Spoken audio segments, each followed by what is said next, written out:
الصبر وبشر الصابرين وبشر الصابرين. பொறுமையாளர்களுக்கு நற்செய்தி கூறுங்கள், இந்த உலகத்திலும் மறுமையிலும் அவர்களுக்கு அருள் உண்டு. சுப்ஹானல்லாஹ். யா அய்யுஹல்லதீன ஆமனூ இஸ்தஈனூ பிஸ்ஸப்ரி வஸ்ஸலாஹ்.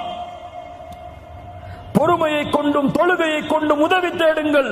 இன்னல்லாஹ மஅஸ் ஸாபிரீன்.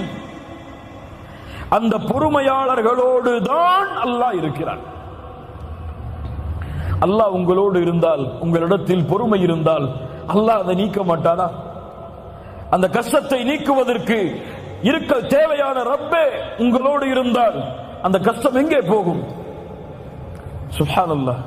பாடங்களை படியுங்கள். நபி யாக்கூப் அலைஹிஸ்ஸலாத்து வஸ்ஸலாம் தான் விரும்பக்கூடிய குழந்தை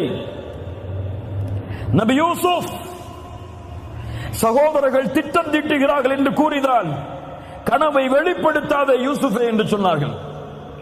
ஆனால் அந்த சகோதரர்கள் திட்டம் தீட்டி சகோதரனை எப்படியாவது அழித்து தந்தையின் விருப்பத்தை நாங்கள் அடைய வேண்டும் என்பதற்காக திட்டம் தீட்டி நபி யூசுஃபை கிணற்றில் வீசுகிறார்கள். கிணற்றில் ஒரு நபி,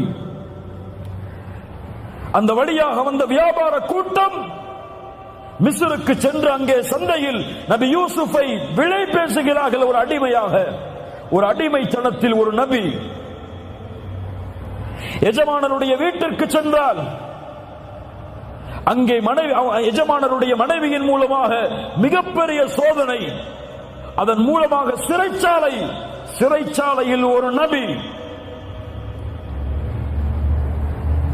தந்தையும் மகனும். சுப்ஹானல்லாஹ். தந்தை சொன்னார், என் மகனை நீங்கள் ஏதோ செய்து விட்டீர்கள். ஃபஸபுருன் ஜமீல், ஃபஸபுருன் ஜமீல். அழகிய பொறுமையை கையாளுவேன். அல்லாஹ் நபி யூசுஃபை மறுபடியும் நபி யாக்கூபிடத்திலே கொண்டு வந்து சேர்த்தான். இரண்டு முறை சொன்னார்கள் இதே வார்த்தையை நபி யாக்கூப். இதே வார்த்தையைத்தான் எம்முடைய தாயும் கூறினார்கள். யார்? ஆயிஷா ரலியல்லாஹு அன்ஹா. எவ்வளவு பெரிய சோதனை நபி ஆயிஷா அவர்களுக்கு ரலியல்லாஹு அன்ஹா. தூதரின் மனைவி, அல்லாஹ்வின் நேசத்துக்குரிய பெண் ரலியல்லாஹு அன்ஹா.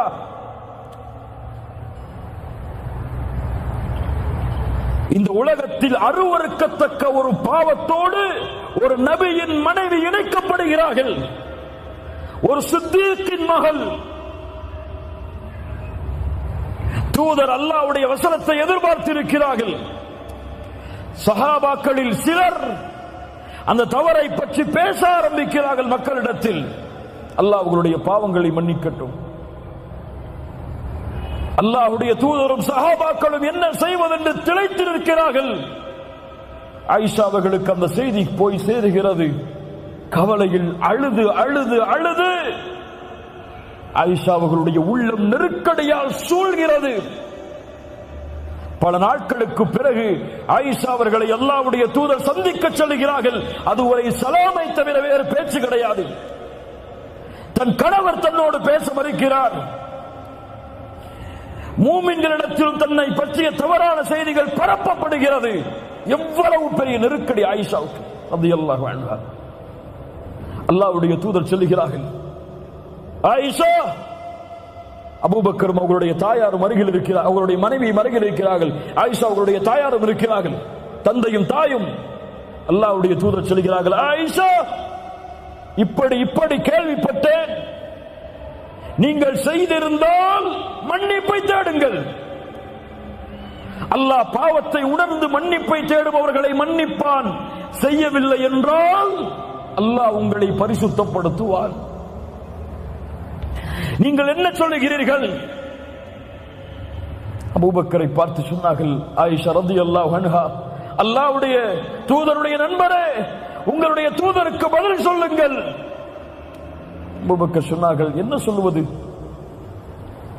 என் தாயே, ரசூலுக்கு பதிலடையுங்கள். என்ன சொல்லுவது நான்? என்ன சொல்வது நான் என்று அவர்கள் இருவரும் திளைத்து நிற்கிறார்கள். ஆயிஷா ரலியல்லாஹு அன்ஹா அவர்கள் சொன்னார்கள், அல்லாஹ்வுடைய தூதரே, இந்த செய்தி உங்களிடத்திலே வந்து சேர்ந்தது. நீங்கள் இதை அல்லாஹ்வுடைய வசனத்தை எதிர்பார்த்து இருக்கிறீர்கள். ஆனால் நானோ அல்லாஹுவை சாட்சியாக வைத்து கூறுகிறேன், நான் தூய்மையான பெண் தான். இந்த உலகத்தில் எந்த குற்றமும் நான் செய்யவில்லை. நபி யாக்கூபுடைய அடையாளத்தை தான், அந்த உதாரணத்தை தான் என்னுடைய வாழ்விலும் நான் எடுத்துக் கொள்கிறேன். இந்த சோதனையிலிருந்து நான் வெளியே வர வேண்டும் என்றால் ஒரே வழிதான், ஃபஸப்ருன் ஜமீல் வல்லாஹுல் முஸ்தஆனு அலா மா தஸிஃபூன். அழகிய பொறுமையை கையாளுவேன். ஏன் நபி யாக்கூபிடத்திலே இருந்த அந்த பொறுமை? இவ்வளவு பெரிய இட்டுக்கட்டப்பட்ட செய்தியை சுமந்த ஆயிஷா ரலியல்லாஹு அன்ஹா அவர்களிடத்தில் இருந்த அந்த பொறுமை ஏன் நம்மிடத்தில் இல்லை? ஃபஸப்ருன் ஜமீல் வல்லாஹுல் முஸ்தஆனு அலா மா தஸிஃபூன். அல்லாஹ் நபி யாக்கூபுக்கு அந்த பொறுமையின் கூலியாக அவர்கள் நினைத்ததை விட நபி யூசுஃபுடைய அந்தஸ்தை உயர்த்தி அல்லாஹ் திருப்பி கொடுத்தான். நபி ஆயிஷா, நபியுடைய மனைவியுடைய ஆயிஷா ரலியல்லாஹு அன்ஹா அவர்களுடைய பொறுமையால் அல்லாஹ் அவர்களை பரிசுத்தப்படுத்துவதற்காக உலகம் அழியும் வரையிலும் இருக்கக்கூடிய குர்ஆனில் அல்லாஹ் வசனங்களை இறக்கி நிரூபித்தான். நபியுடைய மனைவியாகிய ஆயிஷா அவர்களுடைய கற்புக்கு அல்லாஹ் சாட்சி கூறினான் அந்த பொறுமையால். நபி யூனுஸ் அதே சோதனையை சந்தித்தார், பொறுமையோடு இருந்தார். நபி நூஹ் 950 ஆண்டு காலம் அழைப்பு, பொறுமையோடு இருந்தார். முஹம்மது ரசூலுல்லாஹ் ஸல்லல்லாஹு அலைஹி வஸல்லம் எவ்வளவு சோதனைகள் மக்காவில், எவ்வளவு சோதனைகள். நபி சுஜூதில் முஷ்ரிக்குகள், மக்கத்து காஃபிர்கள் அந்த தூதரின் மேல் ஒட்டகத்தின் கழிவை வீசினார்கள். சுமையா ரலியல்லாஹு அன்ஹா, யாசிர், அம்மார், ஒரே குடும்பம் ஒரு பெண்ணுக்கு முன்னால் கொடுமைப்படுத்தப்பட்டார்கள். அல்லாஹ்வுடைய தூதர் என்ன சொன்னார்கள்? சப்ரன் ஆல யாசிர். யாசிருடைய குடும்பத்தார்களே, பொறுமையை கையாளுங்கள். நீங்கள் தங்கக்கூடிய இடம் நாளை மறுமையில் சொர்க்கம். அஸ்ஸபர், அஸ்ஸபர் என் ரப்பு எனக்கு கொடுத்தது, இதில் நான் பொறுமையோடு இருப்பேன். என் ரப்பு இதை விட்டு என்னை இதை விட்டு அல்லாஹ் பாதுகாப்பான்.